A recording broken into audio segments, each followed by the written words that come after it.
Good day, everyone, and welcome to today's webinar, sponsored by IRONSCALES and 451 Research. My name is Amy DeFavre. I'm the Director of Demand Generation for IRONSCALES, and today's webcast is titled Email Security Toward the Third Stage of Defense. We're proud to have collaborated on this presentation with 451 Research, and really glad that you're able to join us and hope you'll find the content relevant and valuable. For those of you unfamiliar with IRONSCALES, we're headquartered in Tel Aviv, Israel, and now in Atlanta, Georgia. IRONSCALES was incubated in the 8200 EISP, the top program for cybersecurity ventures, founded by alumni in the Israel Defense Forces Elite Intelligence Technology Unit.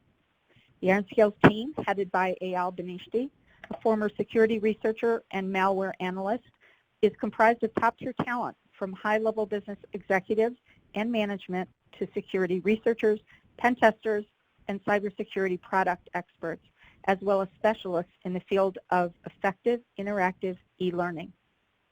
We pioneered an advanced anti-phishing threat protection platform combining human and machine intelligence to automatically analyze, detect, and remove malicious emails before and after they land in the inbox using a multi-layered and automated approach. 451 Research is a multifaceted IT research and advisory organization within S&P Global Market Intelligence. Founded in 2000, 451 Research provides industry analysts through more than 52 million data points each quarter, with over 4,500 reports covering more than 2,000 technology and service providers each year. And now I'm very honored to introduce our presenters today, Scott Crawford and Ian Baxter. Scott is Research Vice President of the Information Security Practice at 451 Research, where he leads coverage of emerging trends, innovation, and disruption in the information security market. Scott is the former Chief Information Security Officer of the Comprehensive Nuclear Test Ban Treaty Organization's International Data Center in Vienna, Austria, a UN-affiliated NGO serving more than 150 nations. He served in IT and security technology roles at the University Corporation for Atmospheric Research with Emerson and as a security strategist with IBM. Our next presenter is Ian Baxter. Ian is our Director of Engineering at IRONSCALES and has over 25 years of experience in the design, support, security, and installation of data networks and security platforms. So let's get started. Scott, I want to welcome you and thank you so much for being here with us. Thank you, Amy, and thank you everyone for joining us today, and very happy to be representing 451 Research on our talk today. As Amy mentioned, 451 Research is a technology research firm recently joining the S&P Global Market Intelligence Group. And we provide enterprises, product vendors, service providers, and investors with insight into a number of market trends and drivers across multiple areas of technology focus. And in my particular case, I head up our information security research coverage at 451. And accordingly, it's not going to be, I don't think, to any surprise to any of our listeners today, the importance attached to email security. And I want to kind of walk through the evolution that we've seen shaping that field over the last several years. Of course, from the perspective of the enterprise practitioner, few things stand out as a matter for serious attention in terms of defense, not just defense in terms of preventive defense, but in terms of response and risk and threat mitigation than email. In fact, when we survey enterprise practitioners around the world, they tell us far and away email is their greatest concern as far as opportunities for threats to target their organization. Email is considered by them or seen by them clearly as the number one avenue of attack for a number of reasons I think that are quite apparent. It's a line of communication that is open to the outside world. Anyone who wishes to contact an organization that has an email address has the ability to do so. So having to monitor and filter inbound content via that channel is absolutely essential to security strategy. And it's also a means of exchange of highly sensitive information as well, too. So if there was ever a business-critical application, we talk a lot about having to protect business-critical assets, business-critical data and applications. If there ever was one that fit all of those bills, email is almost certainly it for any organization of any size. So this finding really is hardly surprising. And as a result, we have seen email security evolve from the early days of using email as a means of exchange and communication with organizations. At first, it really came more in the form of the overall problem of content, unwanted content that has a potential for abusing email systems at enterprises around the world. So there was almost from the very outset a need for filtration of unwanted email to avoid overwhelming not only recipients, but email systems and the data networks that they depend on. Critical availability that comes at a cost to business cannot and should not be used for unintended purposes, particularly when it comes from the outside, unbidden, and creates a problem for the organization. So simple filtration of things like spam marked one of the first efforts to put a gateway, if you will, on inbound email. And also along with it, the fact that malicious attachments, malicious content could be communicated with email meant that security came hand in hand almost from the outset as an issue for email filtration.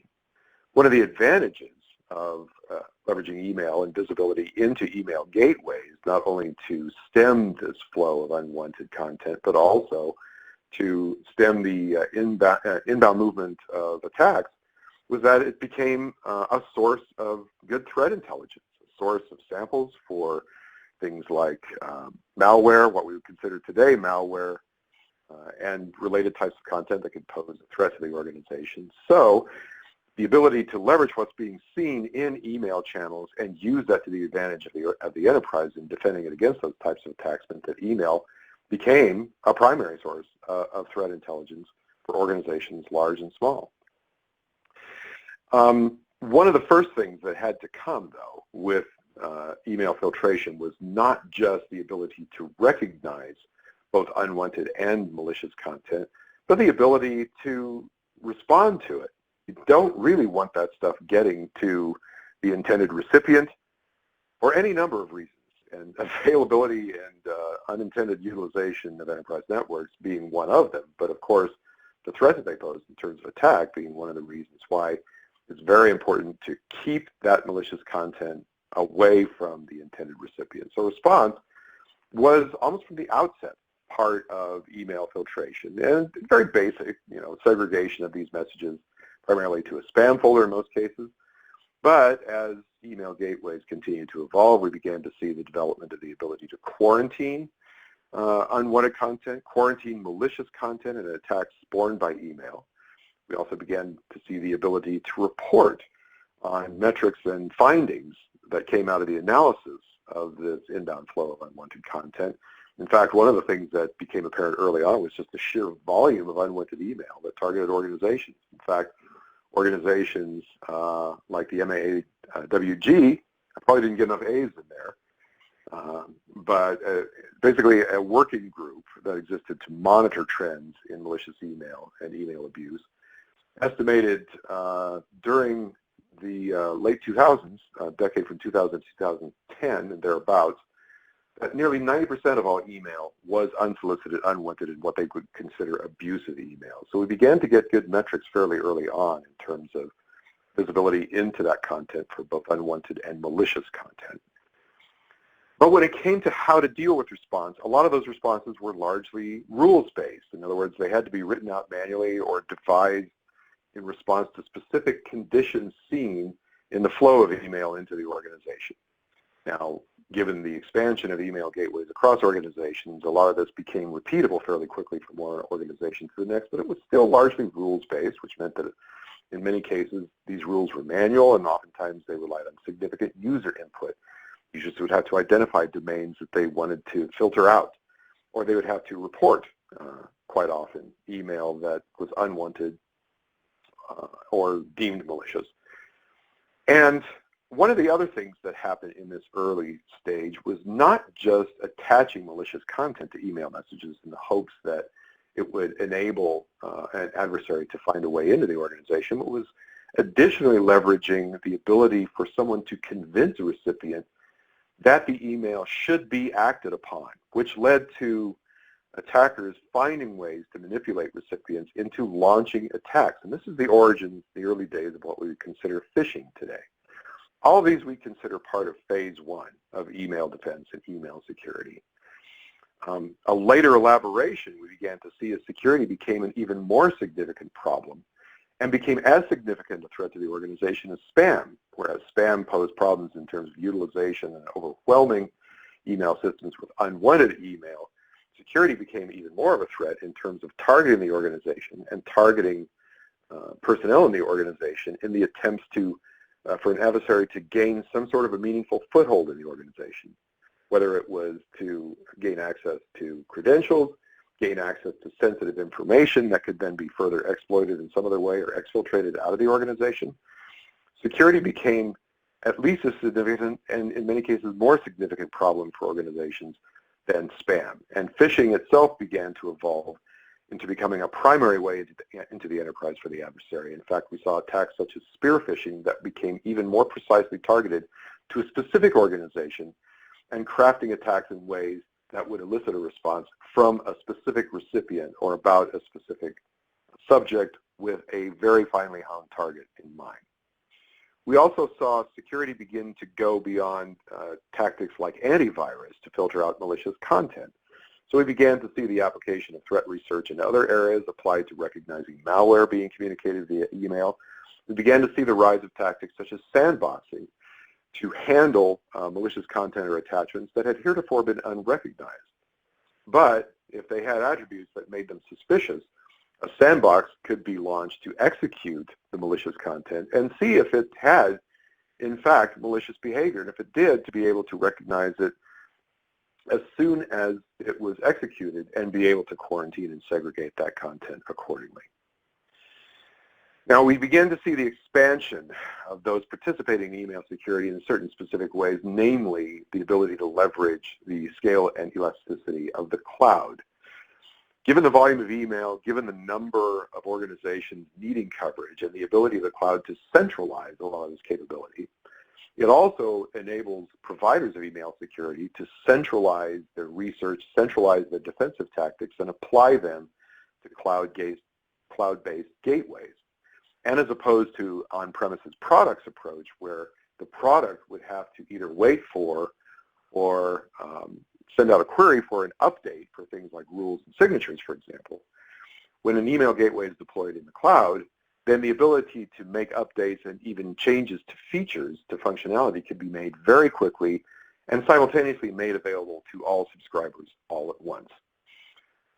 We also began to see this sort of capability make itself available to more quickly acting on user input. For example, when an individual receives a message that they want to identify as unwanted or potentially malicious, that could be more immediately folded into analysis using a cloud platform and also be distributed simultaneously to all subscribers across the platform, or at least very nearly so. More recently, we've seen attacks that seek to take advantage of a recipient's willingness to accept email that purports to be from a specific brand or specific organization, that spoofs the sender, is not actually from that sender, but spoofs that sender in such a way as to get the recipient convinced that it did in fact come from who it purports to come from. This is a type of what we consider business email compromise and has led to the incorporation of tactics such as sender validation and email authentication in the last few years. In fact, the U.S. federal government beginning to require certain approaches to sender validation as part of federal email systems just in the last few years. So how do we compare those first couple of phases? Well, initially, a lot of defensive measures were, you might think of them as one-to-one, meaning an individual organization deployed a product for itself on its own premises, relied on the provider for things like signature and rule updates, but really that product was just deployed for that one organization, typically on that organization's premises. So we might consider that a one-to-one phase. One of the main ways we can categorize phase one. Phase two, you might want to see as one-to-many, where email security providers relying on cloud technologies are simultaneously able to deliver protection to an entire customer base. But there's still something missing. If we go from one-to-one to one-to-many, then really what type of a form factor or deployment model comes next, and what does it imply? Well, if we think of this as an evolution towards phase 3 of email defense, one of the first questions that we have to raise is, what about response? We have these one-to-many approaches to threat recognition and filtering out malicious content, but response is still largely left up to each and every individual organization. They're the ones that has to figure out how to respond to a given email-borne threat, what to do with it, how to mitigate its action if it is executed, if it does have an impact on the organization. And often they're alone in doing so. They may not have seen this appear in the wild in their own environment before. But they're surely not the only one in the cases where email threats are mailed simultaneously to multiple recipients, multiple organizations. They are surely not the only organization to have to deal with that type of attack. Part of the reason this is important is because the sheer volume of attacks has scaled too, and adversaries aren't blind to the advantages of large-scale automation and the capabilities of the cloud. They can leverage that as well. But within one given organization, if you're relying primarily, the other aspect of this is relying primarily on people to deliver mitigation and response, people don't scale. Or do they? Can response be scaled in such a way to match the scale that we've had with recognition and blocking at the gateway through the one-to-many approach in phase 2? Can we scale response similarly in a third phase? Well, if we think about phase 1 as being one-to-one, one product per one enterprise on their premises, to one-to-many for recognition, largely using the cloud, maybe it's time to consider a many-to-many approach to email security in terms of response. What can we do to leverage experience in response where one organization has responded in such a way that can be determined to be successful in that response? Can we leverage that response with other organizations? Are there ways that we can apply learning to understand how one organization has responded and be able to share that more broadly with other organizations to enable them to contain and mitigate threats even if they haven't seen them before in their own organization? Can we measure success with these response measures to optimize a many-to-many approach when it comes to response in ways that have been successful with extending the reach of recognition and prevention as well too? You might think of this as yet another approach to, if you will, the democratization of security, meaning how organizations can learn from each other. And in this we see as part of a larger trend. In fact, in our look ahead at the year 2020, one of the 6 major trends that we called out that we're keeping an eye on this year is this rise of what we consider democratization of security and some of its attributes. So some of the ways that we've seen, what do we mean by democratization? Some of the ways that we've seen this begin to play out in the broader InfoSec market is in things like the ability of communities to be able to communicate effective response tactics across each other. We've seen innovations like the MITRE attack framework begin to develop a specification for defining, in many cases, a machine-readable approach to threat characteristics, the characteristics of an attack that other organizations can consume and use to act upon. So that's very much a community-oriented sort of approach. We've seen, in development, we've seen the rise of, if you will, the citizen developer around initiatives like open source, for example. Similarly, we've seen in data science the rise of individuals who have access to analytic tools. And they may not be professional data analysts themselves, but they have an idea and they have a thought on ways to capitalize it. And they use things like analytic notebooks to be able to try out their ideas and communicate them and share them with others.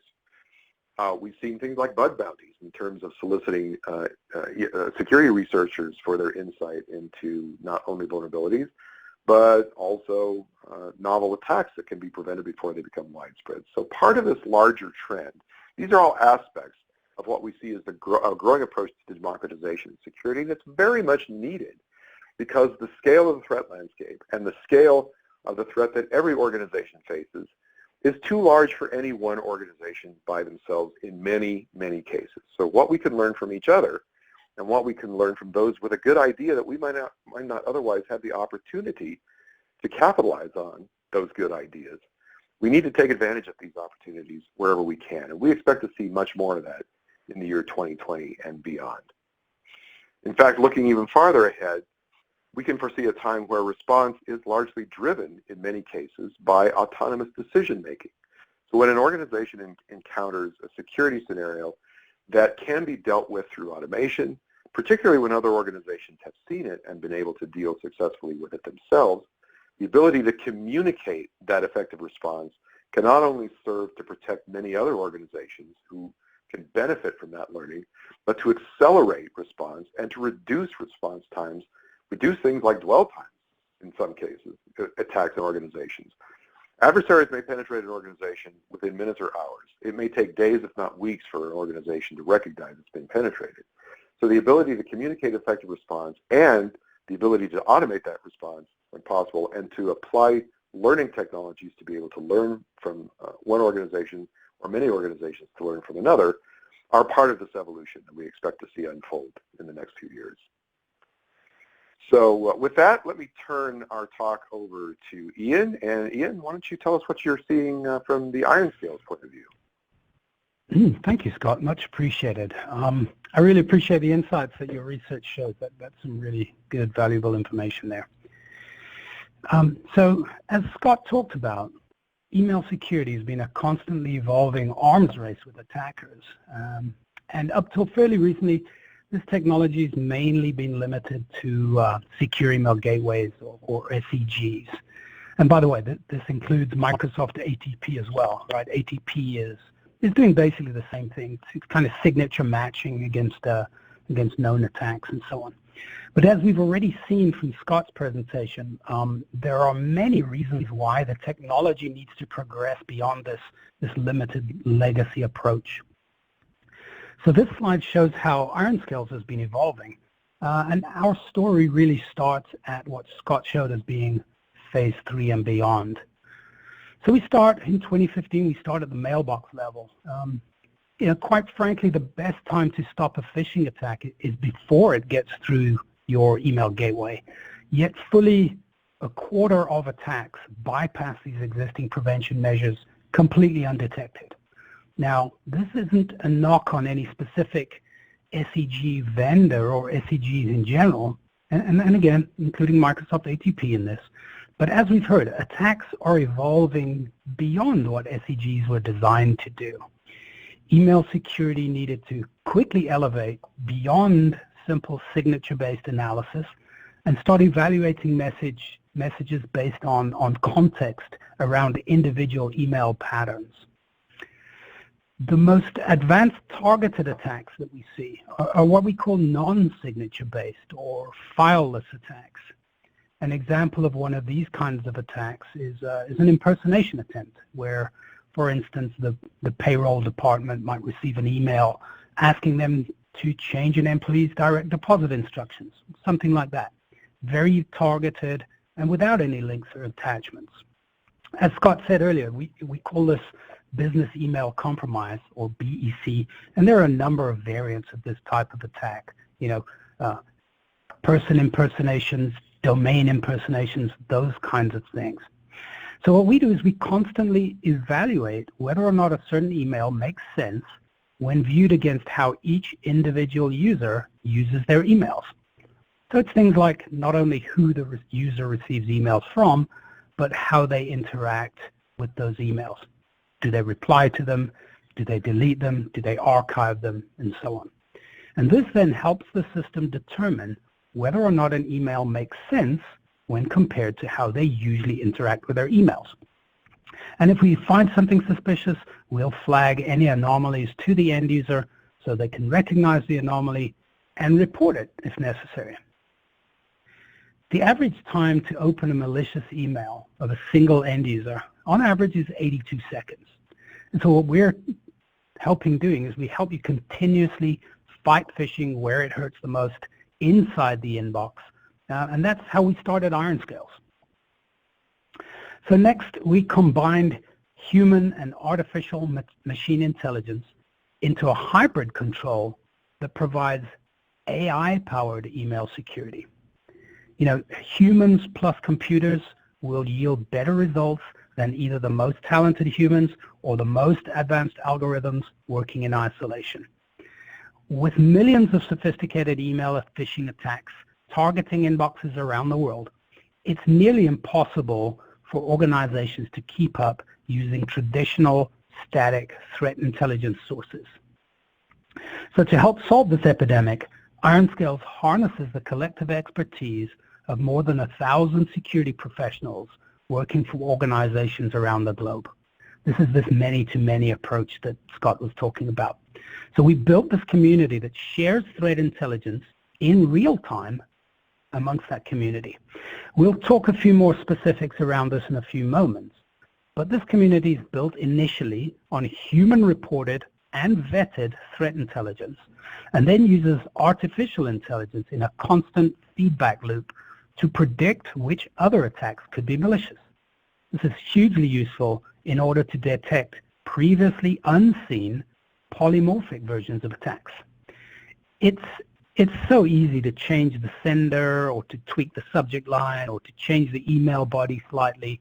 And this constant feedback and AI analysis protects against these variants, or what we call polymorphic attacks. There's really no way humans alone could scale to address this problem. And speaking of automation, we've introduced some really cool innovations recently, such as our fully autonomous email security assistant, Themis. Our technology now automatically feeds these human-generated insights back into our AI-powered platform, providing customers with a real-time email threat intelligence needed to reduce both time to detection and the burden we place on analysts. And this ultimately decreases overall risk from email-driven attacks by automatically responding to email threats, or what we call zero-click incident response. So let's talk about the power of the pack. The IRONSCALES platform gives power to the people, right? Your business's security analysts, enabling them to cut out the legacy security vendor as the middleman when it comes to sharing actionable threat intelligence with those who need it the most, right now in real time. The platform shares this real-time threat intelligence among analysts exponentially in a democratized, distributed manner, removing delays, scaling detection and remediation, and diffusing these malicious email campaigns. So my analogy to this community is, I'm sure many of you out there use the Waze driving app, you know, and think about what Waze does, right? Waze is giving you intelligence about your route that you're taking, that you're driving, but the intelligence that it's giving you is provided in real time from other humans that are out there. So it's basically humans out there seeing threats or intelligence along the route, and they're giving you a heads up as to what they've seen, and they're showing you that in real time. So that's kind of my analogy as to this IRONSCALES decentralized community. But again, one really key point with regard to this threat intelligence that's being shared is that it's all human originated and human vetted. And I'll show you an example of this shortly when we get over to the demo. So next, say hello to Themis. She's the Lady of Good Counsel from Greek mythology. And basically she's here because, as we said earlier, the sheer scale and volume of attacks means that our security teams need to scale. And the most efficient way to scale to meet this demand is through automation. So built on top of our decentralized threat intelligence engine and security community, Themis, our AI-powered security analyst, continually learns from tens of millions of emails that run through our platform daily to give your security teams advice about where and how to address different threats and attacks. Themis examines any incident's threat level and potential impact and provides her confidence level regarding the classification of that incident. So many customers today rely on Themis for the majority of their incident response decisions, and now even allow her to make autonomous decisions and remediate attacks automatically, just like a human security professional would. As we said earlier, this automatic remediation of malicious emails is what we call zero-click incident response. So Themis, one thing about Themis, she never sleeps, she never gets sick, never takes time off, and she's also constantly learning in order to continually improve. So here are a few numbers. We'll talk a little bit about the numbers. So basically, the first one, 75% of resolved incidents created by IRONSCALES security community. So 75% of the incidents that are alerted by or reported by the community, 75% of those ultimately are resolved as phishing. 10% of those incidents reported by the IRONSCALES community are automatically resolved and classified as phishing without an analyst's involvement. In other words, what's happened is the community has reported them. They're then polymorphic versions of those are then detected by this threat intelligence sharing service, if you will, and the automatic analysis results in those being removed because of malicious content, such as malware attachments or malicious URLs and so on. And then, even though Themis is really new, right? Themis is, or the autonomy, should I say, of Themis is really new. She's been around for a few years, but we've only recently enabled her to be fully autonomous. And so even already we're getting, many companies haven't started using her yet, but the feedback's been incredibly positive so far, and about 1.5% of incidents are automatically classified by Themis. So let's go to our IRONSCALES dashboard. So this is the dashboard that security analysts would use, and we'll take a closer look at this. So what I'll do is I'll start showing you a couple of different examples of these. So first off, I'm going to show you an example of an incident that was reported using the or by the community. So here you can see this incident here was reported by this community, right? And it was reported based on, so what was the criteria? Why was this reported automatically into our dashboard? Well, basically, as I said earlier, think of what Waze is doing. This is the same thing that this community is doing. The community is saying, this email that we just received in my organization has been reported as being seen in 295 other companies under the IRONSCALES umbrella. Now, they may not have seen this exact email because sometimes the subject line changes, sometimes the attack comes from a different sender. What we're doing is we're automatically clustering polymorphic versions or slightly different versions of what ultimately amounts to the same attack, right? So 295 other companies under the IRONSCALES umbrella have seen an instance of an email that looks very similar to this. 206 human security analysts have already analyzed this email. They've already marked it as phishing, classified it as phishing, and they have already actively purged this from their mailboxes, and they are under protection from an attack similar to this already. And you'll see here we give you the intelligence of, some have marked this as spam. Some have marked it as a false positive. And here's an interesting one that's not classified here. What not classified means is, well, as you can see, we are one of the companies that have classified this as a phishing attack. However, in the event where an attack is trending around the world, this information is shared in real time. So it may be that there's 78 other companies that are looking at this incident right now and have not classified it yet.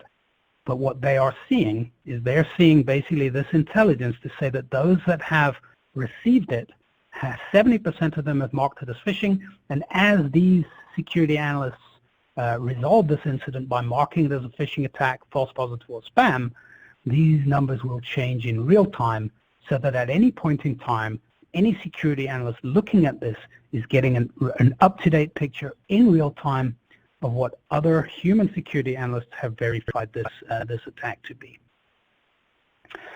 So let's take a look at this one. We also spoke about Themis and how Themis is automatically classifying emails based on her, based on what she's learned from that IRONSCALES community. So in this case, the incident was reported by an end user. So this one was reported manually by an end user, and up to now, or up till fairly recently, THEMIS has simply been giving a confidence level or a prediction as to what those thousands of security analysts would classify this incident. So in this case, she's very confident that this is spam, and she's giving us that confidence level. And as I said earlier, many customers are using THEMIS to help classify the incidents themselves. But but fairly recently, we've now introduced the idea of autonomous THEMIS, or now that THEMIS has been around for a while, she's been learning from her mentors, right? Those thousands of security analysts in that community. And we've recently allowed her to become fully autonomous, just like you would cut a real human security analyst loose and let them start making decisions for themselves. So we've done that with THEMIS.